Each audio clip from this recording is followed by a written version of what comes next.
Hello, నేను Mrs రావు. నేను gold rate మీద నా అంచనాల్ని, నా పర్సనల్గా ఉండేటువంటి ఒపీనియన్ని మీకు ఎప్పుడు నేను చెప్పలేదు. కావాలంటే నా వీడియోలు మీరు చూసుకోవచ్చు. పెరుగుతుంది కానీ తగ్గుతుందని కానీ నేను ఎప్పుడు నా సొంతగా నేను ఎక్స్పెక్ట్ చేసి నేను చెప్పలేదు. కాకపోతే ఇంటర్నేషనల్గా ఉండేటువంటి కొన్ని న్యూస్ని అధ్యయనం చేసిన తర్వాత కొంతమంది చెప్పేటువంటి ప్రిడిక్షన్స్ని మీ ముందు తీసుకొచ్చి బహుశా వాళ్ళు చెప్పింది నిజం కావచ్చు అని నేను చెప్తున్నాను మీకు. కాకపోతే నేను ప్రజెంట్ చేస్తున్నాను కాబట్టి నేను చెప్పినట్టు మీరు ఫీల్ అవుతున్నారు. అందుకే నేను 2 days బ్యాక్ ఒక వీడియో చేశాను. దాని మీద చాలామంది మీరు చెప్పింది ఇప్పుడు కరెక్ట్గా లేదు, గోల్డ్ రేటు మీరు తగ్గిద్దన్నారు, తగ్గలేదు, లేదు పెరుగుతుందన్నారు, పెరగలేదు, ఇలాంటివన్నీ అంటూ ఉన్నారు. కొంతమంది నాకు ఫోన్ కూడా చేశారు, ఏంటి సార్ మీరు ఎలా చెప్తున్నారు ఏంటి అని. నాకంటూ ఇంటర్నేషనల్కి సంబంధించినటువంటి కొన్ని వెబ్సైట్స్, అలాగే కొన్ని న్యూస్ పోర్టల్స్ ఇవి చూసిన తర్వాత ఇంటర్నేషనల్గా కొంతమంది అనలైజ్ చేస్తూ ఉంటారు, అలాగే అంచనా వేస్తూ ఉంటారు గోల్డ్ రేట్ ఎలా ఉంటుంది ఏంటి అనేది. వాళ్ళల్లో నాకు నమ్మదగినటువంటి వ్యక్తి ఎవరంటే జాన్ మిల్స్. ఈ జాన్ మిల్స్ చెప్పిన దాన్నే నేను మీకు చెప్తున్నా. జాన్ మిల్స్ నేను ఎందుకు నమ్ముతానంటే కరోనా సమయంలో ఆయన చెప్పినటువంటి ప్రిడిక్షను 100కు 100% కరెక్ట్ అయింది. ఆయన అప్పట్లో కరోనా సమయంలో గోల్డ్ రేట్ పెరుగుతూ వెళ్ళింది. తొందరపడద్దు, మీరు కొనుక్కోవద్దు, అది ఖచ్చితంగా గోల్డ్ రేట్ తగ్గుతుందని చెప్పారు. కరోనా హడావుడి అంతా అయిపోయిందో తగ్గింది, గోల్డ్ రేటు తగ్గి కనిష్టానికి పడిపోయింది. అది జాన్ మిల్స్ చెప్పిందే కరెక్ట్ అయింది. ఆ టైంలో ఏంటంటే కరోనా ఏమైపోతుందో, ఎవరికోళ్ళ ఆర్థిక పరిస్థితిని స్థిరపరచుకోవాలనేటువంటి ఉద్దేశంతో, ప్లస్ పెట్టుబడులు ఎక్కడ పెడితే పదిలంగా ఉంటాయని అంటే ఒక్క గోల్డ్ తప్ప మరొకటి లేదు. ఒక సంక్షోభం వచ్చినప్పుడు, లేదా ప్రకృతి వైపరీత్యాలు సంభవించినప్పుడు, లేదా ఇతరత్ర విపత్తు సంభవించినప్పుడు పెట్టుబడి పెట్టడానికి ఒకటే మార్గం గోల్డ్. అంతకుమించి మార్గం ఉండదు ఇన్వెస్టర్స్కి. ఫస్ట్ ప్రయారిటీ అదే ఉంటుంది. అందుకే ఏ విపత్తు వచ్చినప్పుడు కూడా గోల్డ్ రేట్ పెరుగుతుంది. మీరు గమనించండి కావాలంటే. అదే జాన్ మిల్స్ కూడా చెప్పారు. ఈయన జాన్ మిల్స్. మీరు కావాలంటే మీరు ఇంటర్నేషనల్గా ఆయన ప్రొఫైల్ కూడా మీరు చూడొచ్చు, జాన్ మిల్స్. సో ఆయన చెప్పింది కరెక్ట్ అయింది. అందుకే నేను ఇప్పుడు లేటెస్ట్గా ఆయన ప్రిడిక్షన్ ఏంటంటే అనేక మంది గోల్డ్ రేట్ పెరుగుతుంది, 1 lakh దాటిపోతుంది ఇలా చెప్తున్నారు. బట్ నేనేం చెప్తున్నాను అంటే జాన్ మిల్స్ చెప్పిందని మీకు చెప్తున్నా. జాన్ మిల్స్ ఏం చెప్తున్నాడంటే ఇప్పుడు అంతర్జాతీయంగా అంటే ప్రపంచవ్యాప్తంగా అనిశ్చితి నెలకొంది, రాజకీయంగా కానీ భౌగోళికంగా కానీ అనిశ్చితి నెలకొంది. ఇలాంటి పరిస్థితుల్లో ఎవరికి వాళ్ళు జాగ్రత్త పడుతున్నారు ఇన్వెస్టర్స్, పెట్టుబడులు పెట్టేటువంటి వాళ్ళు. ఎక్కడ పెట్టడానికి క్లారిటీ లేనటువంటి పరిస్థితుల్లో ఒక గోల్డ్లో పెడుతున్నారు. ఇది ఇలాంటి సిచ్యువేషన్ రాబోయేటువంటి రోజుల్లో గోల్డ్ రేట్ తగ్గడానికి అవకాశం ఉంది అని చెప్పి ఆయన ఒక ప్రిడిక్షన్ ఇచ్చాడు. ఎందుకు తగ్గుతుంది గోల్డ్ రేట్ అనేది కూడా ఆయన ఒక పాయింట్స్ చెప్పాడు. ఆయన చెప్పినటువంటి పాయింట్స్లో ప్రధానమైనటువంటి పాయింట్ ఏంటంటే ప్రస్తుతం ప్రపంచవ్యాప్తంగా అనేక దేశాల్లో గోల్డ్ మైన్స్ని కనుగొంటున్నారు. చాలా దేశాల్లో కనుగొన్నారు. ప్లస్ ఇప్పుడున్నటువంటి ఎగ్జిస్టెన్స్ ఉండేటువంటి మైనింగ్లో కూడా ఎక్కువ గోల్డ్ తీసేటువంటి ప్రయత్నం చేస్తున్నారు. కారణం ఏంటంటే అంతర్జాతీయంగా గోల్డ్ రేట్ ఎక్కువ ఉంది కాబట్టి ఇదే సరైనటువంటి సమయం అని చెప్పేసి మైనింగ్ ఎక్కువ చేస్తున్నారు. 3 షిఫ్ట్లలో మైనింగ్ బయట తీసే ప్రయత్నం చేస్తున్నారు అనేది ఒక వర్షన్ ఆయన చెప్పింది. రెండవ వర్షన్ ఏంటి, ఇప్పుడున్నటువంటి పరిస్థితుల్లో ఆర్థిక పరమైనటువంటి స్థిరత్వం కోసం ఆయా దేశాల్లో ఉన్నటువంటి రిజర్వ్ బ్యాంకులు పోటీపడి కొనుగోలు చేస్తున్నాయి గోల్డ్ని. దాని కారణంగా ఇప్పుడు గోల్డ్ రేట్ పెరుగుతుంది. ఇప్పుడు ఒకవేళ ఈ రాజకీయ అనిశ్చితి, భౌగోళికమైన టెన్షన్ తగ్గింది అనుకోండి, ఆ రిజర్వ్స్ని ఏం చేస్తారు, అమ్ముతారు. ఇప్పుడు ఉదాహరణకు మన భారతదేశం ఆల్రెడీ ఇంతకుముందు అమ్మింది, బంగారాన్ని అమ్మి మళ్ళీ కొనుగోలు చేసింది. ఇలానే అన్ని దేశాలు కూడా అవసరానికి వాళ్ళు ఆర్థిక స్థిరత్వం కోసం సంక్షోభంలోకి వెళ్ళకుండా ఉండడానికి గోల్డ్ కొనుక్కుంటూ ఉంటారు. రిజర్వ్ బ్యాంకులు పోటీ పడుతూ ఉంటాయి. అలాగే ఇప్పుడు పోటీ పడుతున్నటువంటి సిచ్యువేషన్. మూడేంటి ఆయన చెప్పింది, ఈ మళ్ళీ రీజనరేట్ అంటే పాత బంగారాన్ని మళ్ళీ రీజనరేట్ చేసేటువంటి ప్రక్రియ కూడా చాలా వేగంగా జరుగుతుంది.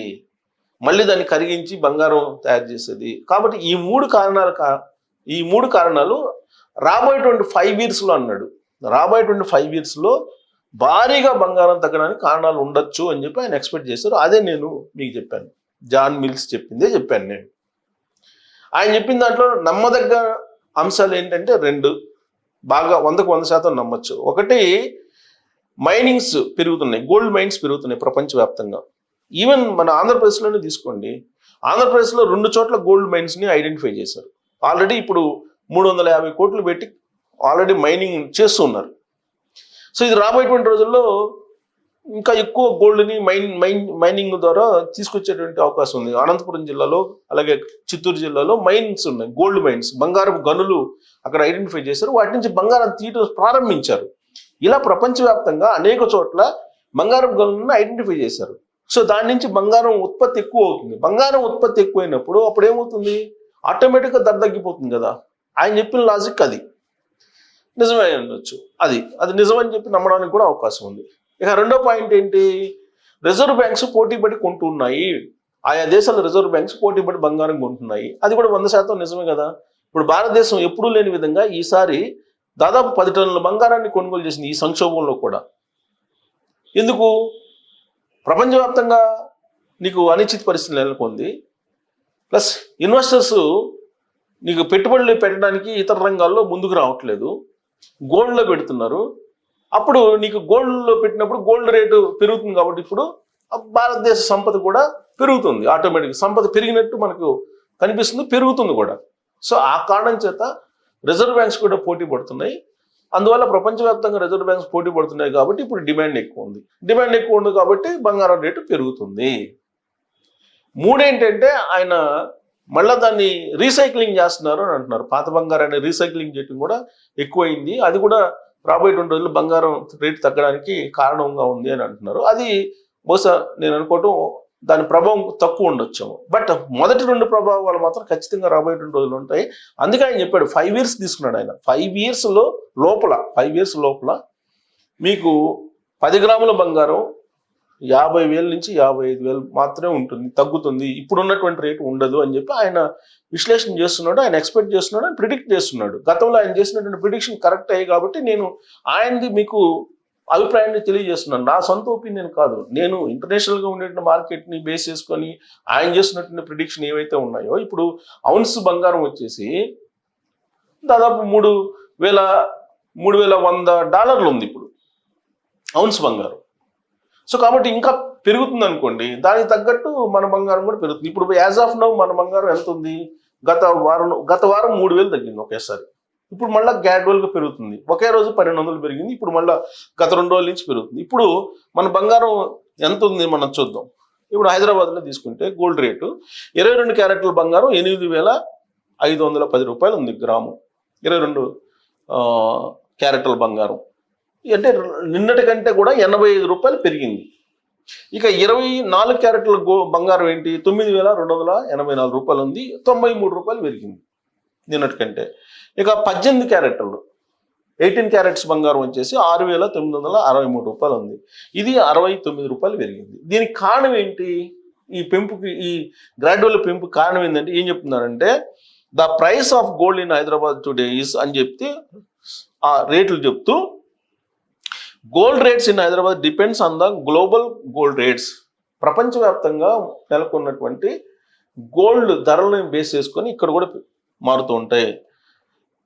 ఎఫెక్ట్ ఎక్కడెక్కడ పడుతుందని చెప్పాడు, which are affected by many international factors. అంటే అంతర్జాతీయంగా ఉండేటువంటి పరిణామాల ఆధారంగా ఈ మార్పులు ఉంటాయి. ఇంక్లూడింగ్ అని చెప్పి ఇన్ఫ్లేషన్ అంటే ద్రవ్యోల్బణం, అంటే ఈ ద్రవ్యోల్బణాన్ని బేస్ చేసుకొని గోల్డ్ రేట్ కూడా ఉంటుంది అనమాట. గ్లోబల్ ప్రైసెస్, అలాగే సెంట్రల్ బ్యాంక్, అదే reserve bank, central bank gold reserves. Central బ్యాంకులు ఎప్పుడైతే గోల్డ్ రిజర్వ్స్ పోటీ పడతాయో అప్పుడు మీకు ఇది పెరుగుతుంది అన్నారు. అలాగే ఫ్లక్చుయేటింగ్ రేట్స్ ఆఫ్ ఇంట్రెస్ట్, ఆయా దేశాల్లో రిజర్వ్ బ్యాంక్ నిర్ణయించేటువంటి వడ్డీ రేట్లను బట్టి కూడా ఆధారపడి ఉంటుంది దీని పెరుగుదల తగ్గుదల అనేది బంగారంది. తర్వాత జ్యువెలరీ మార్కెట్లో సేల్స్ ఎలా ఉన్నాయి అనే దాని మీద కూడా ఆధారపడుతుంది. సో ఇవాళ రేటు ఉన్నాయి, దాన్ని ప్రభావితం చేసిన అంశాలు కూడా చెప్పారు. సో కాబట్టి ఇక్కడ విచిత్రమైనటువంటి పరిణామం ఏంటంటే, గతంలో ఎప్పుడూ లేని విధంగా మీకు భారతదేశంలో తీసుకుంటే, మిగతా దేశాల్లో బహుశా ఇలాంటి సిచ్యువేషన్ ఉండొచ్చు, బట్ భారతదేశంలో తీసుకుంటే బంగారం కొనుగోళ్ళు జ్యువెలరీ షాప్స్లో 80% తగ్గిపోయింది. ఎవరు కొంటలేదు. కారణం ఏంటంటే సామాన్యులకి మధ్యతరగతికి అందుబాటులో లేదు ధర. ఎట్ ద సేమ్ టైం బంగారం తగ్గాలి కదా, మరి కొనుగోళ్ళు తగ్గిపోయినప్పుడు బంగారం తగ్గాలి కదా, డిమాండ్ తగ్గిపోయినప్పుడు కొనుగోళ్ళు లేనప్పుడు మీకు బంగారం తగ్గాలి కదా, తగ్గల. కారణం ఏంటండి? రిజర్వ్ బ్యాంక్స్ పోటీ పడుతున్నాయి, సెంట్రల్ బ్యాంక్స్ పోటీ పడుతున్నాయి కొనుగోలు చేయడానికి, అదొక కారణం.